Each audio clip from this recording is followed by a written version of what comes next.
Yeah, so we're back on the SportsMax Zone, and we are going to talk some football now. The preliminary stage of the CONCACAF Gold Cup is over. The final round of group games on Tuesday. So Costa Rica defeating Jamaica by 1-0. Suriname, they were 2-1 winners over Guadeloupe. Qatar, they blanked Honduras by 2-0. And Panama stopped Grenada by 3-1. That, by the way, was Grenada's first and only goal in the tournament. Now, the quarterfinal pairings are now set. Qatar will play El Salvador. The USA tackle Jamaica. Mexico, they play Honduras. And Costa Rica will battle the Canadians. Joining us to preview the quarterfinals is former Trinidad and Tobago international and World Cup defender, Brent Sancho. Brent, welcome to the SportsMax Zone. Great to have you on again. Yeah, good afternoon, guys. Of course, to all your viewers and listeners across the various platforms. Yeah, well, let's start with the Caribbean teams first. We'll get to Grenada in a moment. But by all accounts, Jamaica, although they lost, may have played their best game in the tournament so far. Your thoughts? Yeah, look, they were a lot more fluent than that we've seen from before. And again, I know my good friend George would agree with me here with the absence of Michael Hector. They seem to be a lot more mobile and much more on the front foot. And as much as this was, of course, we would say a B team, Jamaican team, that Tapa would have selected. I really enjoyed what I've seen from them. Outside of course, of the missed opportunities that they would have had, and they created several, I thought they would have been good with a 1-1 draw. But obviously, they lost 1-0, and it had nothing to do with their input, their intention, and what I saw from them over the course of 90 minutes plus. Yeah. Talk to us about the strategy going in, though, because logically speaking, you would think teams would be going all out to win this game to avoid a quarterfinal clash with the USA. And you're not getting the feeling that Whitmore looked at it from that standpoint, because he started a team that was not his, well, based on what we have seen so far, his first choice 11. What do you think would have been the thinking behind that? Well, I think he obviously there was some suspension, there was some tired legs, etc. But look, if you are one of the persons, of course, suggested to win a tournament, which Jamaica is, it doesn't matter who you meet in the knockout stages. You have to win, and that's what this is about. You have to be able to win games and be able to get results to move on to different phases of the tournament. And I think if he is to meet, whether it is Mexico, USA, you're going to have to meet them at either the quarterfinals, the semifinals, or the finals. So I think he was very comfortable with making these types of decisions simply because he knows what's coming up next. It is what it is. You have to get results. Talking about it is what it is and what's coming up next. They have to play USA on Sunday. We have the names on paper. Do we have the chemistry to get over the line against such a big team? And I think that's the magical question, and that's the false hope that this performance that we saw, fluid performance against Costa Rica, gives you. Does Taylor Whitmore go back to what he did against the other teams before that? I would suggest he probably will. And with that, give him the type of fluid, enjoyable performance that we saw?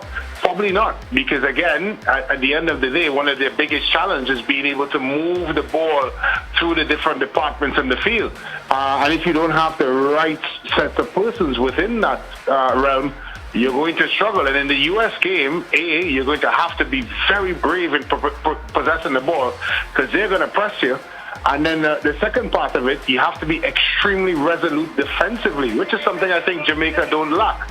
I think they're very capable of doing that. But on the offensive side, you have to be brave. And that is where I think Jamaica may struggle.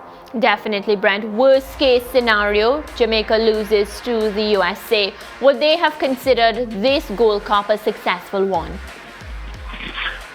Oh, no, definitely not. Look, this is a Jamaica team that should be winning this Gold Cup. And I say this with, obviously not tongue-in-cheek, I say this with the expectation of what I've seen from the Jamaica team. I see this with the type of personnel within the squad. And I say this from a team that has done well in this competition. So losing at this stage related to USA, Mexico is just not good enough as far as I said. Because at the end of the day, Mariah, this is a second string, maybe even third string USA team. And Mexico has stuttered so far in the Gold Cup, maybe a bit of fatigue. And this is a wide open competition. Remember, Canada dominated USA for most parts of the game. So for me, Jamaica should be looking at this as, this is a tournament that we should do well in. This is a tournament we should get a result. Maybe this is the tournament that they do one better and go on to win it. You know, Brent, I'm right with you on that, because I'm saying to myself, the expectations are high, because where the individuals are concerned, Jamaica has the best individual attackers. We are sleeping, Brent, on the fact that in the form of Andre Gray, the Watford striker that plays up front for the Reggae Boys, you have a man with the rare distinction of having scored a hat-trick in the Championship in England, the second-tier competition in England, and a Premier League hat-trick for Burnley. There is no other footballer at this Gold Cup who has ever hit a hat-trick in the English Premier League, and Andre Gray has one. Gray has one, and I looked at his gilt-edged chance and hit the post, and of course, the normal bromance that football brings you, where, of course, Costa Rica went down to the next one and scored immediately after. He should be doing better. He should be contributing more. He should be somebody, obviously, that's deciding games. And of course, you add the others with that, and you really have an exciting, mobile Jamaica team that should be getting results. But again, I think, George, the biggest problem is, how do they bring the ball out of the back and get it to their strong players? Yeah. So here's the thing now, Brent. Here's the thing. I've looked at the teams. I've seen all of the teams at least once, the teams that are left in the quarterfinals. And it will not surprise you, Brent Sancho, that the team that I think is the strongest team is Qatar. I listen, Jordan. I tend to agree with you there. I remember saying on this show how impressed I am by their free-flowing, attacking front foot football. It's such a breath of fresh air to see a team that's not trying to park the bus. The USA selection is not first-rate. You are correct. Canada, of course, are missing Alphonso Davis and a couple other key individuals. Look, man, if the Reggae Boys can't win this, I don't know when we'll win the Gold Cup again. And we've said that already. But with that said, the bigger picture is the World Cup qualifiers. Based on what you've seen from TNT, they're gone, so we can talk about them. Based on what you've seen from TNT, based on what you've seen from the Reggae Boys so far, I'm talking CFU football or Caribbean Football Union. Does Angus Eve, if he gets the job permanently, have the raw materials to build to the next World Cup qualifying cycle? And more importantly, does Theodore Whitmore have the does he have the raw material to successfully go on that Qatar quest and take this team to the World Cup, the Reggae Boys? I think that's an excellent question, George. At the end of the day, the conversation here in Trinidad is whether or not Angus Eve should get the job. But I would say that Trinidad and Tobago football has a lot of questions to answer as it relates to that exact question of raw material, which I don't believe he has, to be able to be successful. Because I think the post of national team coach for Trinidad and Tobago, I think football issues are a lot bigger than that post. So the quest to fix Trinidad and Tobago football, to get them back to where they were, it's bigger than Angus Eve. I think even if you brought Jose Mourinho, Zinedine Zidane, it's still going to be the same problem. And that's not taking anything away from Angus. That's actually suggesting that Angus has done a great job, but I think he's gone as far as possibly he can go because of what he's working with. As it relates to Jamaica, of course, the mixture of players with Jamaican percentage and the local-based players who are excelling very well in their various leagues suggests to me that if Tapper is to put the chess pieces in the right place, there is absolutely no reason why Jamaica shouldn't be qualifying for World Cup. And you add to the fact, coming to the office in Jamaica to play games is going to be a difficult proposition for many teams in the CONCACAF.